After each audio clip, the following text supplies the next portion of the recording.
Ya, kita sudah baca tadi apa yang ada di pertama Petrus di pasal 1 dari ayat 3 sampai ayat yang ke-9. Ini sebetulnya melanjutkan pelajaran kita di minggu yang lalu. Karena banyak dari masalah-masalah kita bawa ke atas diri kita sendiri.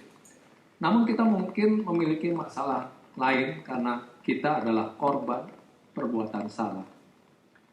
Orang bisa jadi korban dalam beberapa cara. Umpamanya pencuri bisa bobol dan curi barang-barang rumah tangganya. Dia mungkin dirampok. Dia mungkin secara tidak adil dikeluarkan dari kerjaannya. Dia mungkin menjadi korban gosip jahat. Dia mungkin dirugikan di dalam kesepakatan bisnis atau dicurangi dari warisannya atau kehilangan tabungannya di dalam skema yang nggak benar oleh pegawai bank. Dia mungkin mengalami prasangka, dihina karena karakteristik fisiknya atau karena mentalnya. Dia mungkin menjadi korban kecelakaan mobil yang disebabkan oleh pengemudi yang mabuk obat atau mabuk anggur. Orang bisa juga jadi korban tindakan orang lain yang gak disengaja, seperti kecelakaan lalu lintas atau kesalahan mereka sendiri. Selain itu, orang juga menderita karena bencana alam seperti angin topan, angin puting beliung, tsunami, atau seperti sekarang pandemi. Pengalaman seperti itu jelas menyebabkan masalah.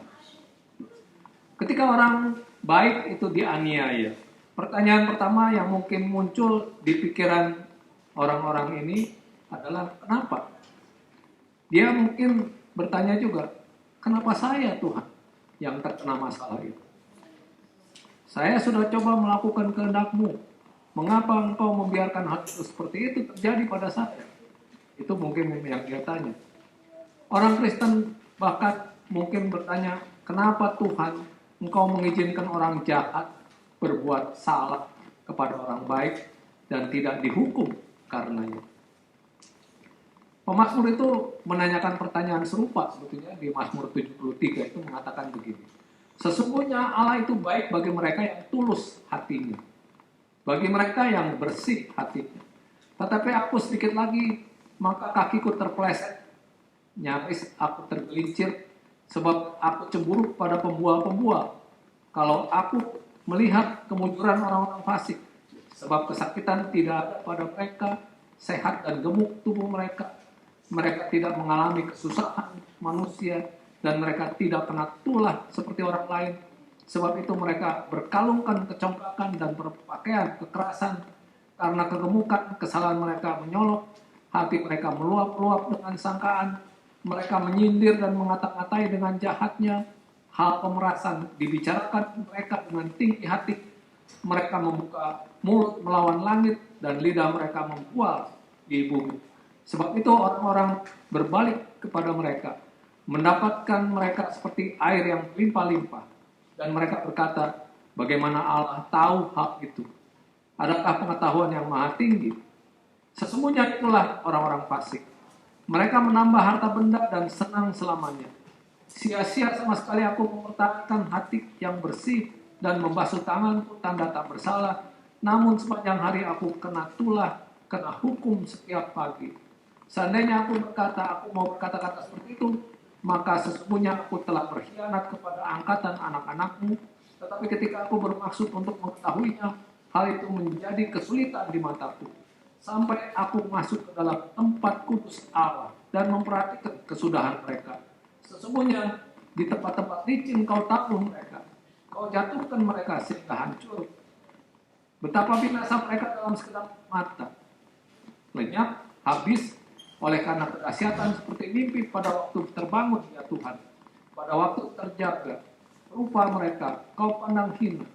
Ketika hatiku merasa pahit dan buah pingganku menusuk-nusuk rasanya.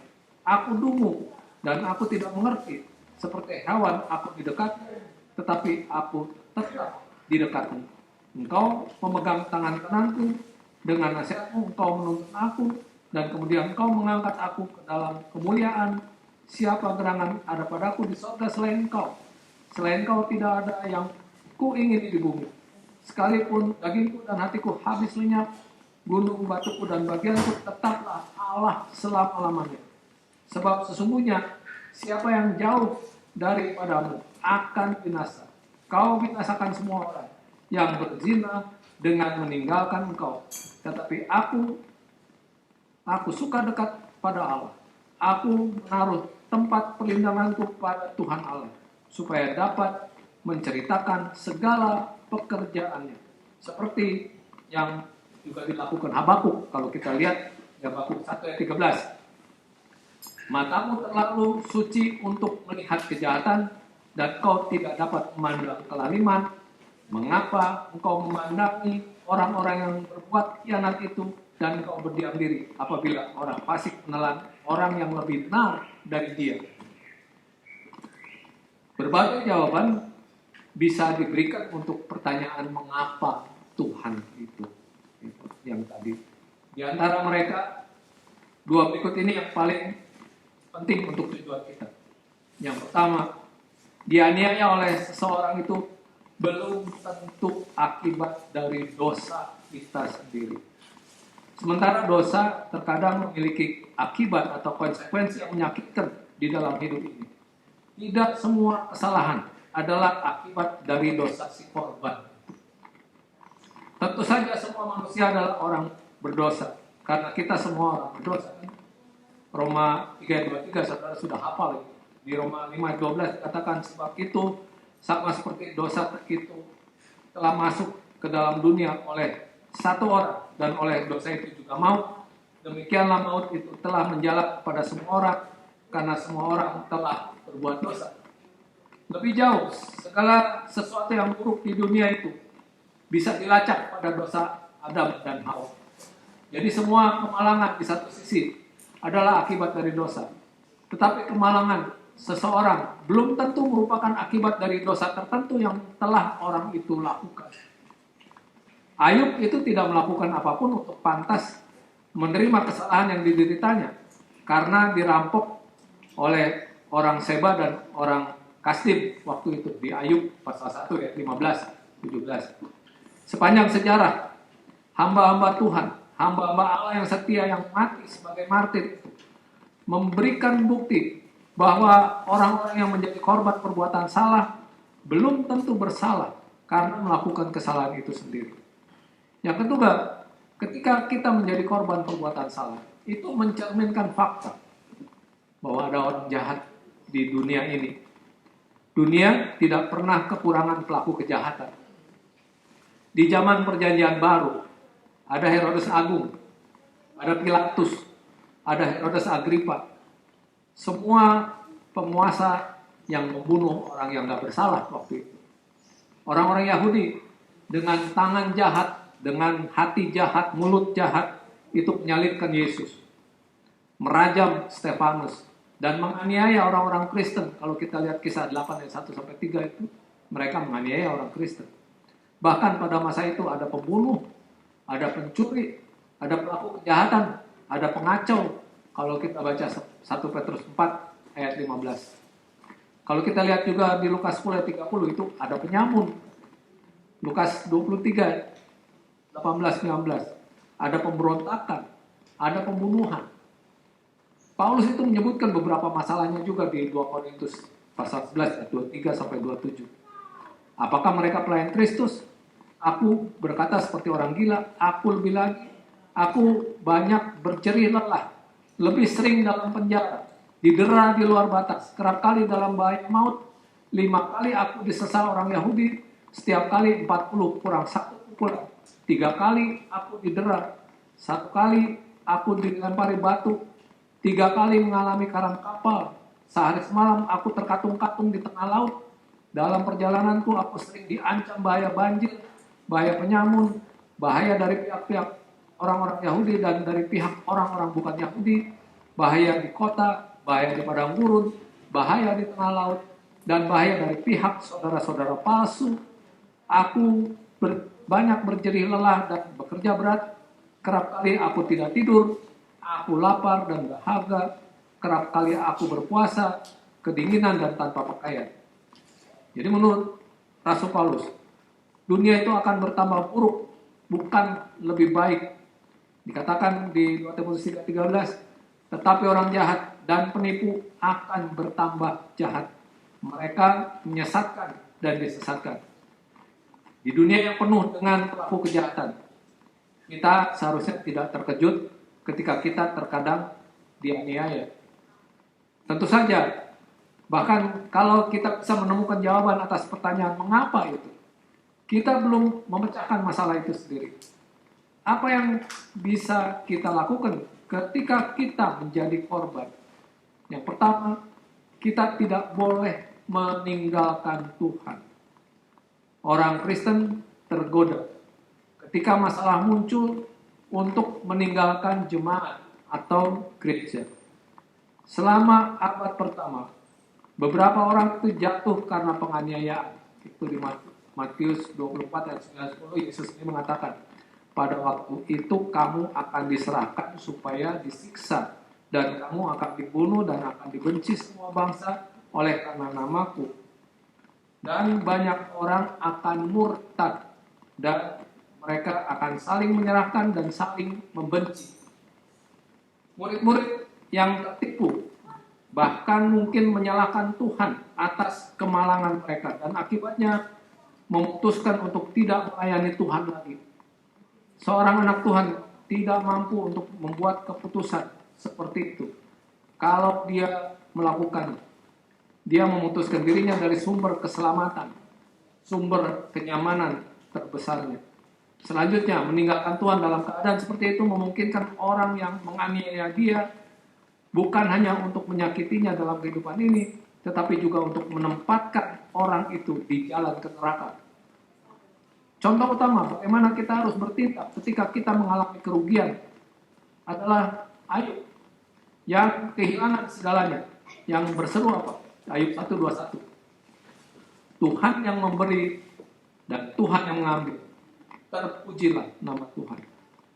Yakobus itu menulis kepada orang-orang Kristen yang mengalami penganiayaan, mengutip Ayub sebagai contoh kesabaran atau ketekunan di dalam Yakobus 5 ayat 11 itu. Ketika kita menderita karena orang lain sudah berbuat salah pada kita, kita harus seperti Ayub tetap tabah dan tetap setia. Yang kedua, kita nggak boleh balas. Alkitab itu melarang orang Kristen untuk membalas dendam pribadi. Hukum Musa juga melarang pembalasan dendam pribadi. Di Imamat 19:18, janganlah engkau menuntut balas dan janganlah menaruh dendam terhadap orang-orang sebangsamu, melainkan kasihilah sesamamu manusia seperti dirimu sendiri. Akulah Tuhan.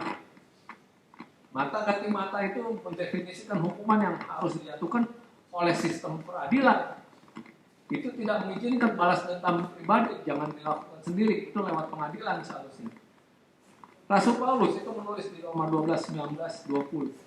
Saudara-saudaraku yang kekasih, janganlah kamu sendiri menuntut pembalasan, tetapi berilah tempat kepada murka Allah, sebab ada tertulis, pembalasan itu adalah hakku, akulah yang akan menuntut pembalasan, firman Tuhan. Kalau lihat juga Amsal 24:29 mengatakan apa? Janganlah berkata sebagaimana ia memperlakukan aku, demikian ku perlakukan dia, dan aku membalas orang menurut perbuatannya. Itu juga jangan. Matius 5:39. Tetapi aku berkata kepadamu, janganlah kamu melawan orang yang berbuat jahat kepadamu, melainkan siapapun yang menampar pipi kananmu, berilah juga kepadanya pipi kiri. Roma 12:17. Janganlah membalas kejahatan dengan kejahatan, lakukanlah apa yang baik bagi semua orang. 20:21 dikatakan apa? Tetapi jika seteru lapar, berilah dia makan. Jika ia haus, berilah dia minum.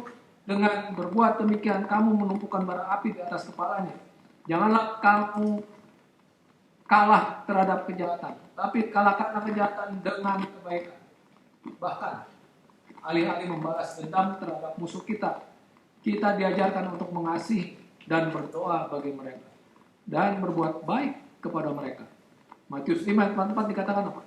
Tetapi aku berkata kepadamu, kasihilah musuhmu dan berdoalah bagi mereka yang menganiaya kamu.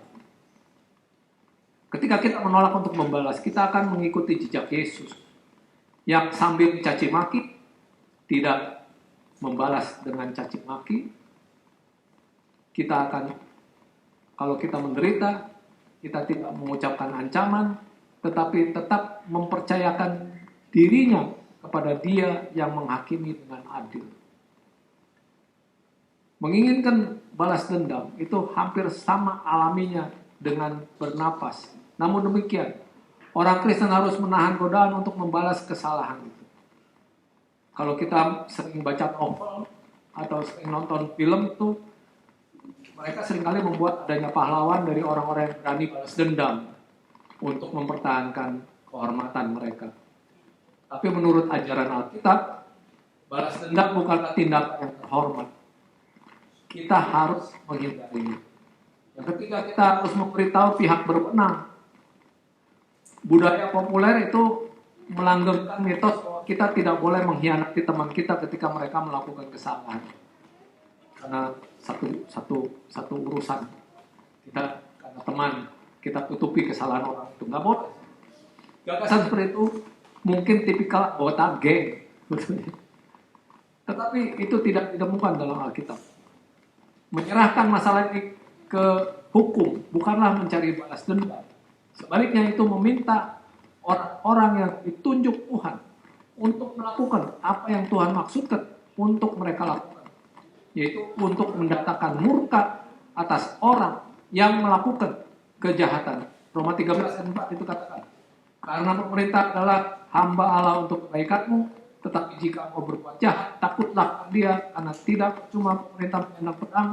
Pemerintah adalah hamba Allah untuk membalaskan murka Allah atas mereka yang berbuat jahat. Rasul Paulus mencari perlindungan dan pembenaran dari otoritas hukum itu. Kisah 16 ayat 37 dikatakan, tapi Paulus berkata kepada orang-orang itu, tanpa diadili, mereka telah mendera kami, warga negara Roma di muka umum, lalu melemparkan kami ke dalam penjara. Sekarang mereka mau mengeluarkan kami dengan diam-diam. Tidak mungkin demikian. Biarlah mereka datang sendiri dan membawa kami keluar. Di pasal 25 ayat 11 dikatakan, jadi jika aku benar-benar bersalah dan berbuat sesuatu kejahatan yang setimpal dengan hukuman mati, aku rela mati. Tapi jika apa yang mereka tuduhkan itu terhadap aku ternyata tidak benar, tidak ada seorang pun yang berhak menyerahkan aku sebagai suatu anugerah kepada mereka. Aku naik banding kepada Kaisar. Mengapa kita harus melaporkan perbuatan jahat yang sesuai undang-undang itu kepada pihak yang berwenang? Berikut adalah dua alasan. Yang pertama, karena kasih kita kepada orang lain. Jika kita mengikuti perintah untuk mengasihi sesama kita, kita tidak ingin orang lain menjadi korban seperti kita jadi korban. Jika seorang penjahat dimasukkan ke dalam penjara, dia nggak akan nyakitin orang lain lagi. Yang kedua, karena kita mengasihi orang yang berbuat salah. Karena kita diperintahkan untuk mengasihi musuh kita. Matius 5 ayat 4. Kita akan melaporkan pelaku kejahatan. Kasih melakukan apa yang terbaik untuk orang yang dikasihi. Dan bukan yang terbaik bagi seorang penjahat untuk lolos dari kejahatan. Jemaat terkadang menemukan diri mereka dalam posisi yang memalukan.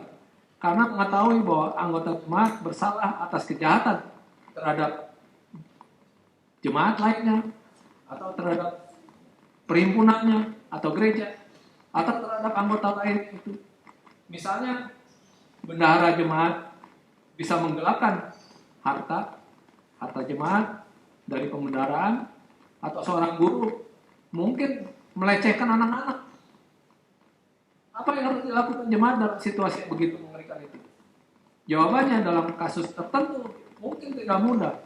Tapi para penatua harus pertimbangkan apa yang terbaik untuk semua pihak. Yang pertama, yang terbaik adalah dia ditangkap dan dihukum. Mungkin kemudian dia akan berbalik dari dosa dan menjadi apa dia seharusnya.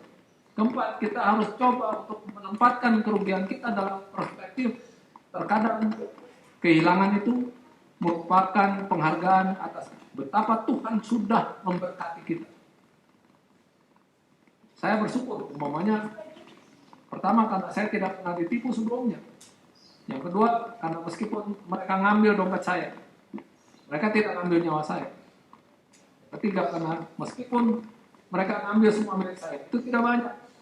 Yang keempat, karena saya ditipu atau dicuri, bukan saya yang nipu atau yang nyuri. Tuhan akan menyetujui kita melihat kerugian dari perspektif rohani. Yesus berkata untuk tidak takut kepada mereka yang membunuh tubuh, tapi takutlah kepada Dia yang berkuasa membinasakan jiwa dan tubuh itu di neraka. Matius 10 ayat 8. Dia menunjukkan bahwa jiwa itu lebih berharga daripada seluruh dunia. Matius 16 ayat 6 katakan, apa gunanya seorang memperoleh seluruh dunia tapi kehilangan nyawanya? Dan apakah yang dapat diberikannya sebagai ganti nyawanya? Rasul Paulus menempatkan keuntungan duniawi itu dalam perspektif yang tepat ketika dia mengatakan apa? Itu 3:8. Malahan segala sesuatu kuanggap rugi karena pengenalan akan Kristus Yesus Tuhan lebih mulia daripada semuanya. Oleh karena Dialah aku telah melepaskan semuanya itu dan menganggapnya sampah supaya aku memperoleh Kristus. Di pasal 1, 21, 23 itu dikatakan gini, karena bagiku hidup adalah Kristus dan mati adalah keuntungan. Tetapi jika aku harus hidup di dunia ini, itu berarti bagiku bekerja, memberikan upah, buah. Jadi mana yang harus kupilih? Aku tidak tahu, aku didesak dari dua pihak. Aku ingin pergi dan diam bersama-sama dengan Kristus. Itu memang jauh lebih baik. Dengan kata lain, apapun yang hilang dari kita, kita masih memiliki banyak alasan untuk bersuka cita kalau kita tidak kehilangan jiwa kita. Yang kelima, kita harus selalu melakukan apa yang benar. Hidup dengan saleh adalah penting, terutama dalam hal fitnah. Petrus itu nulis di pertama Petrus 2:12. Milikilah cara hidup yang baik di tengah-tengah bangsa-bangsa bukan Yahudi, supaya apabila mereka memfitnah kamu sebagai orang durjana, mereka dapat melihatnya dari perbuatan-perbuatanmu yang baik dan memuliakan Allah pada hari Ia melawat mereka. Yang keenam, kita harus menyingkirkan emosi negatif. Ketika kita diperlakukan tidak adil, disalahgunakan, dibohongi, atau dilukai secara keuangan finansial atau secara jasmani, wajar memang untuk marah. Mungkin aturan pertama yang harus diingat tentang reaksi emosi kita itu terhadap masalah adalah bahwa kita perlu beri diri kita sendiri. Dengan mengatakan, mungkin bisa saja kita mengatakan maaf untuk menjadi marah. Ketidakadilan seharusnya membuat kita marah. Kemarahan itu sendiri bukanlah dosa. Tapi ada nasihat Rasul Paulus di Efesus 4:26-27. Apabila kamu menjadi marah, janganlah kamu berbuat dosa. Janganlah matahari terbenam sebelum padam amarahmu. Dan janganlah beri kesempatan kepada iblis. Tentu saja, kita tidak boleh membiarkan kemarahan bahwa kita ke dalam dosa. Kita tidak bisa mengungkapkan kemarahan kita dengan cara berdosa. Dan kita tidak boleh menyimpan kemarahan itu sampai menjadi pahit. Efesus 4:31. Segala kepahitan, kegeraman, kemarahan, pertikaian dan fitnah hendaklah dibuang dari antara kamu, demikian pula segala kejahatan. Tetapi kalau kita tidak mengakui kemarahan kita dan mengkomunikasikannya kepada seseorang, kemungkinan besar kemarahan itu akan tetap ada di dalam diri kita dan menghasilkan luka yang menyebabkan masalah lain. Jadi ungkapkan saja, terbuka saja. Kita harus melakukan yang terbaik untuk melepaskan diri dari kemarahan, dari kepahitan, dan dari keputusasaan yang disebabkan oleh karena menjadi korban. Untuk melakukannya memang sulit, tetapi bisa dilakukan. Tujuan utamanya adalah untuk memaafkan orang yang melakukan kesalahan. Mari kita buat 3 pengamatan tentang pengampunan ini. Yang pertama, kita tidak perlu menunggu sampai pelaku yang salah itu bertobat untuk memaafkannya. Contoh-contohnya itu Yesus di Lukas 23:34. Yesus itu mengatakan, ya Bapa, ampunilah mereka sebab mereka tidak tahu apa yang mereka perbuat. Kita lihat juga Stefanus di kisah 7:60. Sambil berlutut ia berseru dengan suara nyaring, Tuhan, janganlah tangguhkan dosa ini kepada mereka. Itu menunjukkan bahwa pengampunan bisa dan harus diberikan segera setelah kerusakan itu terjadi. Yang kedua itu menyampaikan pengampunan kepada orang yang bersalah, tidak mewajibkan Allah untuk mengampuninya. Tuhan mengampuni mereka yang melakukan kehendak Tuhan. Seorang penjahat yang tetap tidak bertobat tidak bisa mengharapkan pengampunan Tuhan. Bahkan kalau korbannya itu sudah memaafkan dia. Yang ketiga, kita perlu lebih memaafkan orang yang berbuat salah demi kepentingan kita sendiri daripada kepentingan mereka. Menyimpan dendam, menyimpan kebencian, menyimpan kepahitan, dan dendam terhadap orang yang telah berbuat salah pada kita tidak merugikan si pelaku, tetapi itu menyakiti kita. Menyimpan marah itu berbahaya secara emosi, secara fisik, dan rohani. Kita perlu memaafkan agar kita bisa melanjutkan hidup kita. Mengatasi emosi negatif itu sulit, dan mungkin lebih sulit lagi untuk memaafkan orang yang sudah berbuat salah kepada kita. Salah satu pendekatan yang menolong adalah menggantinya dengan pikiran positif untuk perasaan negatif itu.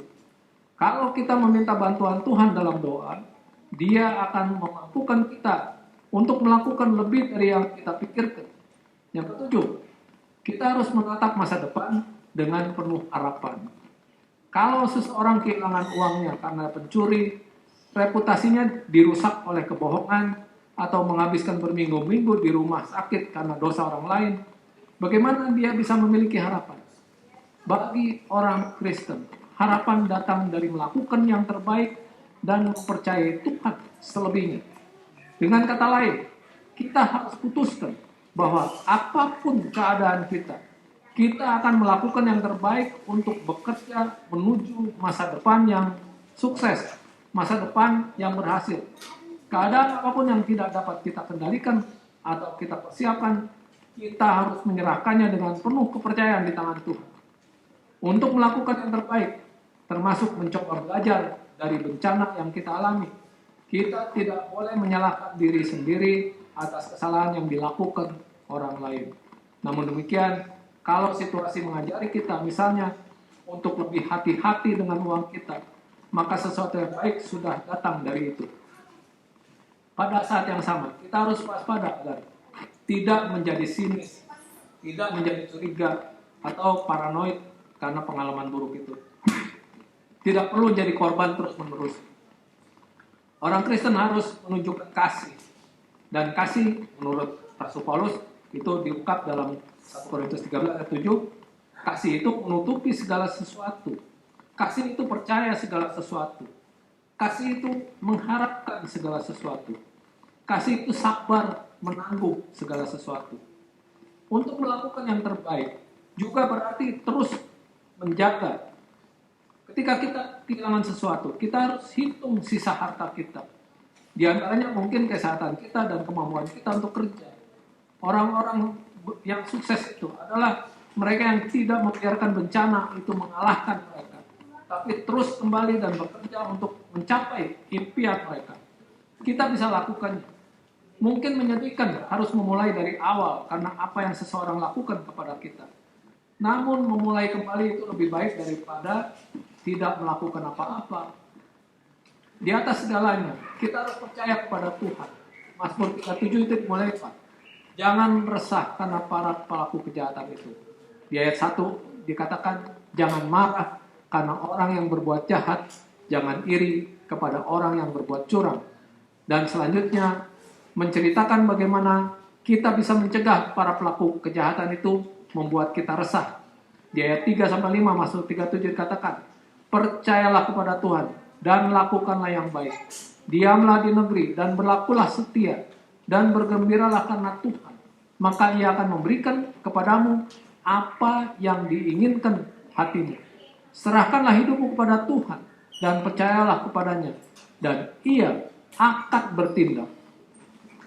Ada contoh di Perjanjian Lama itu di Kitab Kejadian, itu di pasal 45 ayat 4-7.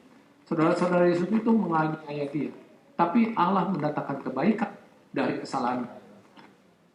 Dikatakan di ayat itu, lalu kata Yusuf kepada saudaranya itu, marilah dekat-dekat.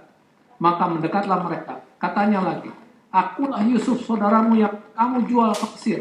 Tetapi sekarang janganlah bersusah hati dan janganlah menyesali diri, karena kamu menjual aku ke sini Sebab untuk memelihara kehidupanlah Allah menyuruh aku mendahului kamu, karena telah 2 tahun ada kelaparan dalam negeri ini, dan selama 5 tahun lagi orang tidak akan membajak atau menuai.